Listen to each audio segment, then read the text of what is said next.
Hello, welcome to another edition of Oklahoma Politics and You. I'm your host, Steve Byas, along with my co-host, Gary Cooper.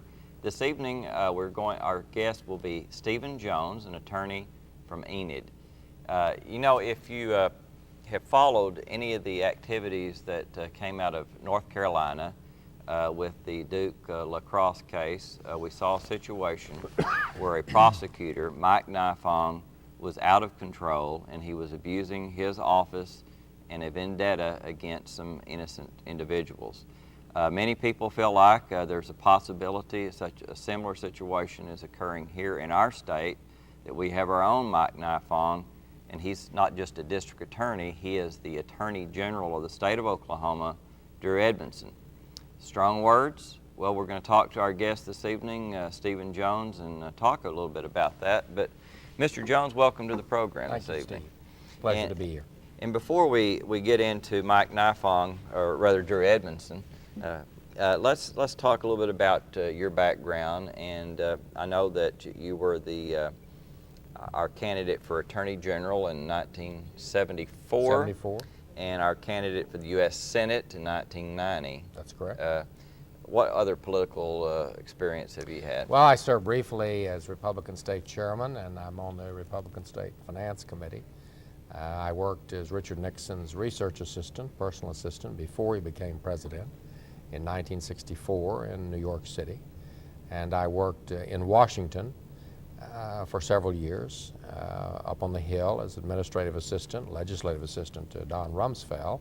I wrote a book on Oklahoma politics, taught the subject, and I practiced law for 40 years and live in Enid. Okay. Well, let's talk a little bit about this situation with Drew Edmondson that has been in the news. There is a situation in Oklahoma County where we have a county commissioner, Brent Reinhardt, and his campaign manager, consultant, Right. whatever the title is, Tim Pope, who's a former state representative. And it sounds like he wants to send these two men to the penitentiary for things that other people, they just say, well, correct that in the form. Am I missing something? No, tell us a little bit about that. I don't think you're missing it. I think it is an effort to drive Mr. Reinhardt from office, to reverse the results of the election, to allow the governor to appoint his successor. It's clearly an effort to punish both of them by convicting them of felonies, to bankrupt them, to hold their names up to public scorn, to embarrass them. For example, it's a petty example, but two things stand out. On the day that they were charged, I first learned they were charged when the Oklahoman reporter called me, not when the Attorney General's office called me. They called me about 20 minutes later. And they said that Tim had till 6 o'clock to turn himself in. They would withhold the warrant. Well, had Tim turned himself in before that, that would have meant he would have spent a night in jail.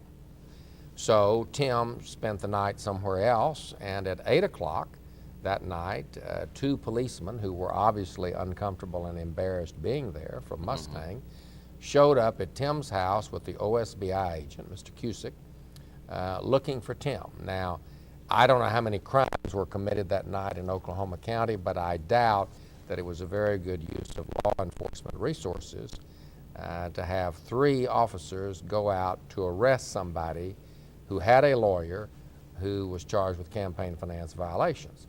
The next morning, Sheriff Wenzel, who's a Democrat and an opponent of Reinhardt, had the 2 men go out for a photo opportunity, the so-called perp walk, to go to the county jail to be fingerprinted and photographed, when in reality and usually and daily that procedure takes place upstairs in the Oklahoma County Courthouse. But of course, by having the men walk out, get in a pickup truck or a van, go to the jail, you created multiple photo opportunities for the press. Now, in this case, it backfired because of the dramatic headline the next day by Reinhardt. But it's a political process. It's all about politics. It's politics by other means. Okay, well, kind of give us a synopsis of exactly what is it that Drew Edmondson is charging these two men with? Well, multiple felonies, but in reality, and they're charged with conspiracy against the state, perjury, and all of that. But that's all window dressing and hyperbole. What they are specifically charged with, and it all grows out of the same incident, is that the Oklahoma Assembly PAC, Political Action Committee, known as Okra PAC, collected money from 3 individuals, donated that money or used that money for Brent Reinhardt's 2004 primary campaign when they had already contributed the maximum to Reinhardt's campaign. Now, that's not a crime. It surprises a lot of people to know it's not a crime. That's why people give PACs. If you're running for office and I want to support you, then I give you the money, and let's say that I'm able to give you the maximum, then I look around for a PAC that I believe is also supporting you, and I contribute money to the PAC. Now, what the law says is my contribution can't be earmarked to you, although earmark is not defined. Some 50 words are defined in the act, but earmark is not one of them. Well, I agree with that. Yes. But the question is, what's an earmark? When Ernest Istook ran for governor, if somebody came to my office and they had an Istook button on and an Istook bumper sticker on their car, and they said, would you contribute to this PAC, and I'm already maxed out to Istook, then I'm hoping they'll contribute to Istook, so I contribute to their PAC. So what Edmondson has done is take a very vague law, regulation actually, and criminalized it when it's never been criminalized before. No one else has ever been charged with this.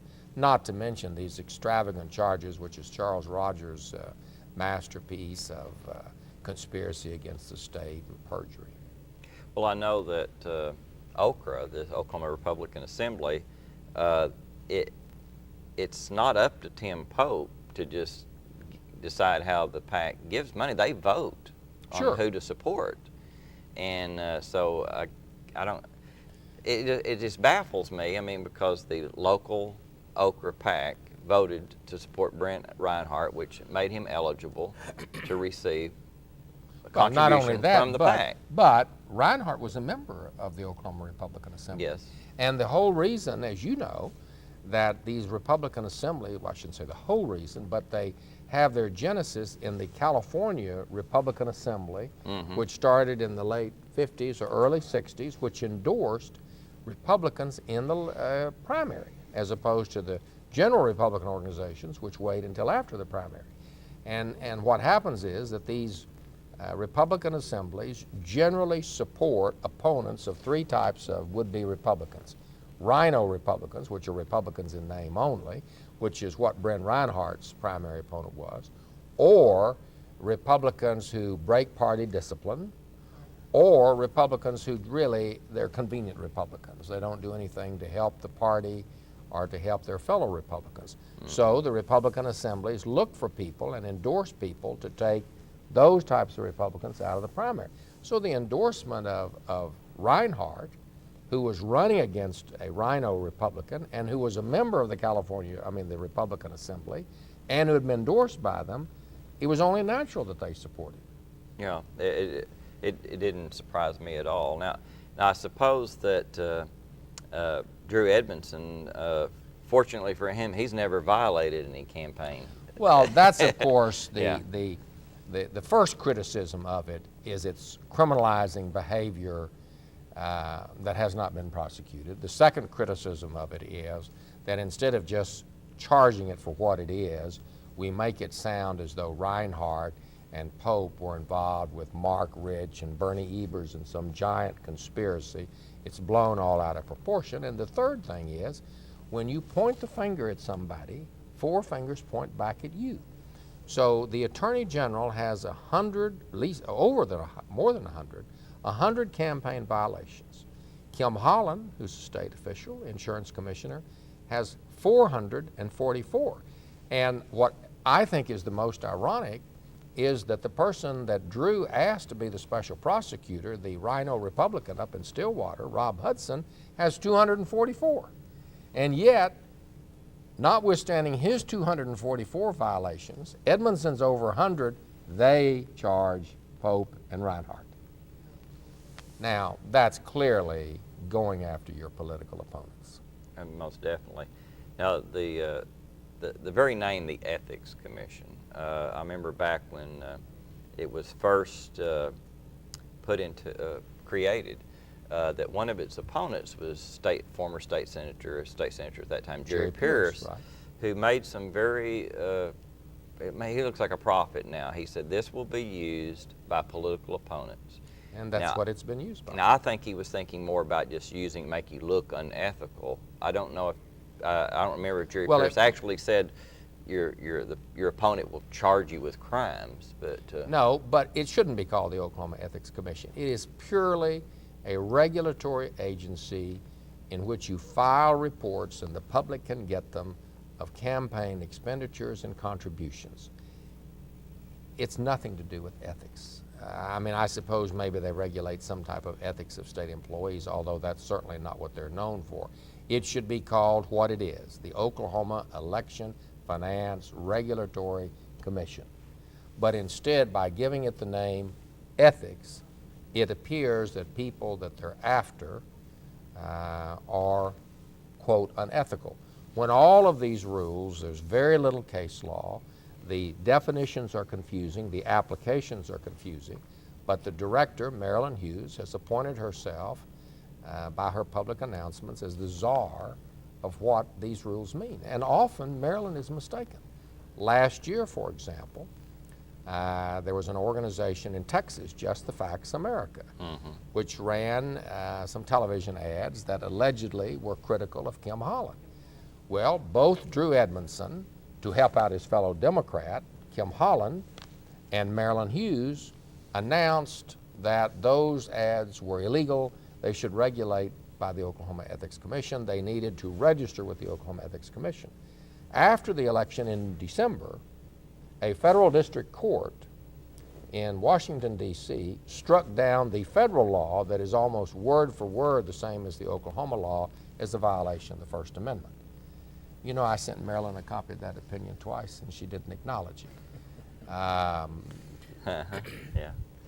Well, let's let Gary get in here for a few questions. I still got some more, but Gary's ready to go, I think. One of the questions I wanted to ask is, all right, so it appears pretty clear based on what we're looking at that this was a political witch hunt, so to speak. Yes. But we all know that sometimes political witch hunts end up really hurting innocent people. And so the first question I would have is, at this point, as an attorney, what's the next step on the part of Mr. Reinhardt and Mr. Pope? Is this going to go to a trial? Is it going to be dismissed beforehand? What is the prognosis, so to speak, of them being able to defend themselves? I don't think it'll be dismissed before trial. That's not the way things happen in Oklahoma County. They'll push it along to a trial. So in the meantime, these men will have to spend probably $100,000 each in attorney fees. They'll be under a cloud. There's already been an effort, unsuccessful, to oust Reinhardt, and you have to admire the integrity of David Prater, the district attorney, who said, quite frankly, to his fellow Democrat Jim Roth and his fellow Democrat Drew Edmondson, no, you can't oust this man simply because you filed a criminal charge against him. So they'll have to stand trial. Now, there's no question in my mind what they'll be acquitted. And I think it will end up being embarrassing to the Attorney General's office and embarrassing to the Oklahoma Ethics Commission. But aside from the impact upon these two men, which is devastating, it actually has an adverse impact on Oklahoma in that prior to now, the Ethics Commission has said, we're not out to get you. We're out to get you in compliance. Well, now, if Edmondson is going to pick people that he wants to prosecute for these alleged violations, then people are not going to be candid with the Ethics Commission and say, well, I've got a problem here. I've got a problem here. In other words, they're not going to call them if all that is a pipeline to Drew Edmondson's opportunistic multi-county grand jury unit. Well, I have, and isn't it also, I'm reminded of James Madison's statement that precedents are so much raw power, or words to that effect. So we've created a precedent now that I'm assuming a Republican governor could, or Attorney General could use against Democrats, Democrats use against Republicans. Is that Sure. what we've done? Yes, and if the Republicans are in power, as I think they will be in the next governor's term, then clearly we can use it against Democrats. And that's not fair. That's not what it was set up to do. The reason that Edmondson is doing this is he's sending a signal to the Republican Party through its consultants, and let's face it, Tim Pope is a very successful political consultant. He won all 5 of his races last year. That if you are Chad Alexander or Font Holland or Tom Cole or Chris Wilson or Tim Pope or any of these other Republican consultants, you're at risk. We're going to look at you. And if we want to prosecute you, what difference does it make if you're convicted or you're acquitted? You're destroyed when the indictment is announced. All they do if they convict you is send you to jail. But your livelihood, the way people look at you, deal with you, is impaired when Edmondson stands up in front of the television cameras and announces, we've charged Commissioner so-and-so with a crime. Do you believe grounds would exist for Mr. Reinhardt or Mr. Pope to make the case in a court that this is a violation of their federal civil rights? Well, they could, but in the last 40 years, the federal courts, through the so-called Harris versus Younger doctrine, have made it pretty clear that they're not going to interfere with state criminal prosecutions. Now, what I think will happen is that Reinhardt will be reelected. I think that Pope will be acquitted, and what Edmondson has really done by attacking them is increase their stature, made them more attractive. They are seen as Reinhardt said when he came out of that jail, and he defiantly said, I will not bend. This is not going to change the way I do my job. I'm not going to line up with the Oklahoma City Chamber of Commerce. I'm not going to line up with the people that I know are out to destroy me. So it hasn't worked. What are the possibilities? Now, of course, you talk about being acquitted. You would assume that, of course. Yes. Could a genuine case be made on the part of the presiding judge that the whole thing should be thrown out before it even gets as far as a jury ruling? I mean, could a case be made that this is all frivolous, this is ridiculous, and throw it out with prejudice? That can happen, and we've seen that in Oklahoma County. Judge McAwee last year threw out all the indictments against the businessmen who had impeccable reputations, who served on the Hinton Economic Development Authority, and who were indicted on a theory of law that had previously been rejected by the Oklahoma Court of Criminal Appeals. And nevertheless, these men have to suffer that stigma. Now, Judge McAwee had the guts and the courage to throw it out. Now, the state's appeal, we'll see what the Court of Criminal Appeals will do. But most magistrates who hear these cases are reluctant to dismiss them. Now, Judge McAwee is an exception because she was a district judge. Before she was appointed a magistrate, she lost an election, and because she was such an outstanding judge, the other judges appointed her a magistrate, so she stayed as a judge. And so she, quite frankly, said, this is not a crime. And quite frankly found that the way the grand jury operated violated the Oklahoma Constitution and threw it out. What do you, and this is a rhetorical question, I admit, but if we're reached a point where a Democratic Attorney General can simply decide on his own, in effect, to use the law as an instrument to harm his political opponents, is there any moral or practical difference between that happening here in Oklahoma and similar things happening in Cuba or Zimbabwe or Beijing? From a moral and practical standpoint, if the law is going to be used to harm one's political opponents, isn't that by definition part of what you expect to see in police states? Well, it is, and it's of course always the reason that our liberty is in jeopardy, is people with power who use that power wrongly, who subvert the law for their own gain. Now, the next target of the Attorney General's office appears to be the people that organize the Tabor petition. Well, they'll be the next ones. and we'll see what happens there. But yes, this is a threat to liberty, and it's a threat to the elected district attorney system, because I don't think district attorneys in Oklahoma recognize that what Edmondson is really trying to do, perhaps in good faith, but nevertheless it's, I think, improper, is create a dual system of prosecution. You have the district attorney system, and you have the attorney general system. Now, he's trying to shoehorn his office into the investigation of Mike Mass, Gene Stite, and the other Democratic legislators that have been associated with that. The federal government will not let him do that, because if there's any attorney general in this country that the Department of Justice will not cooperate, it's with this attorney general, because Mr. Edmondson is seen by them as headline grabbing in the Bernie Ebbers case.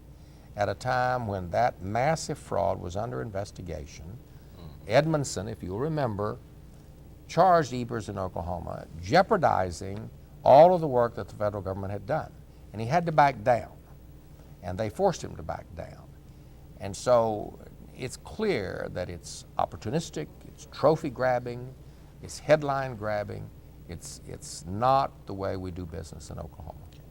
Well, I've got more questions, but let me let Steve get back in here. Okay. Yes, We're coming down to about the last 5 minutes here, but one thing you mentioned that Tim Pope, that his legal expenses could mount to $100,000, or nobody knows for sure, and you know how those things are going to go. But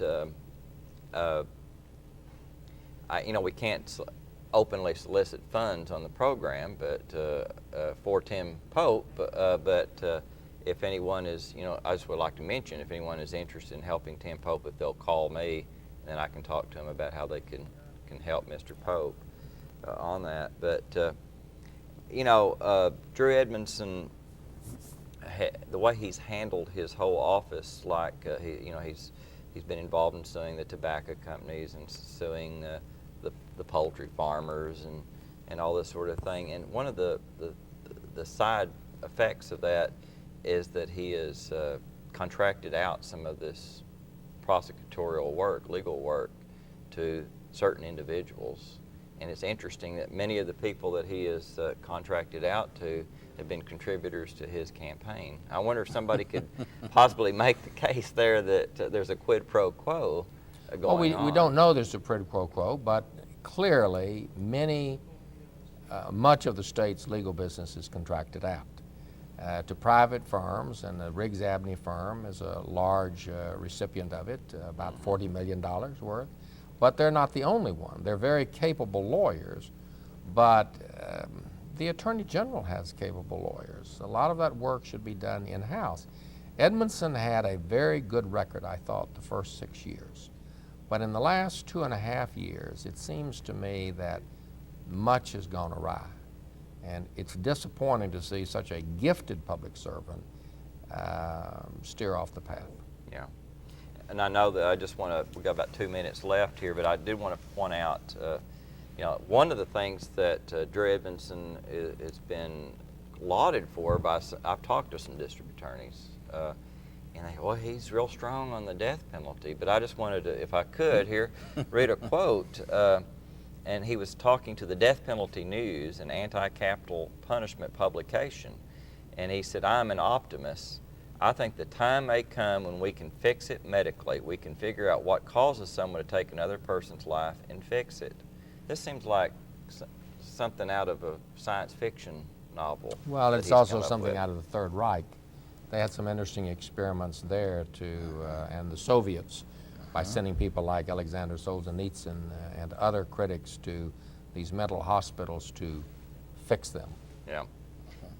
We've got about a minute left. Do you have another question, Gary? In about a minute here and stuff, can the legislature do something to rein this in so this doesn't happen again? Yes. And I think that hopefully in the next session of the legislature there'll be more oversight of the Attorney General's office, both as to their spending habits and the use of outside law firms and the use of civil lawsuits against industry and people in Oklahoma. Excellent. Okay. Well, I certainly appreciate you being on the program, and I appreciate the courage that you've shown here, because you know, sometimes attorneys for people that are being prosecuted can become targets themselves. So I hope that we don't have to have your lawyer on someday. Okay. Thank you for being with us this evening, and join us next time for another edition of Oklahoma Politics and You.